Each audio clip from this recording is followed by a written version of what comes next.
Hey guys, so it's our first video of our series of unboxing art supplies.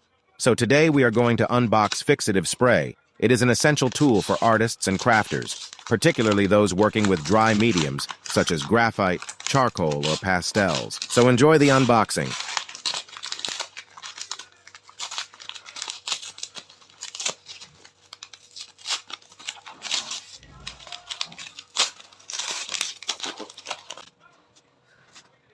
Fixative sprays are designed to protect and preserve artwork created with dry mediums.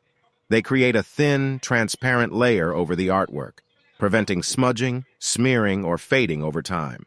It also prevents dusting and enhances durability by providing a protective layer. Application tips. When using a fixative spray, it's important to follow the instructions. Typically, the spray should be applied in a well-ventilated area, holding the can at a distance from the artwork and spraying in light, even coats to avoid oversaturation. Overall, a fixative spray is a valuable tool for artists who work with dry mediums. It helps to protect and preserve artwork, ensuring its longevity and minimizing the risk of damage. I hope you have liked the video and it helped you. Ta-da!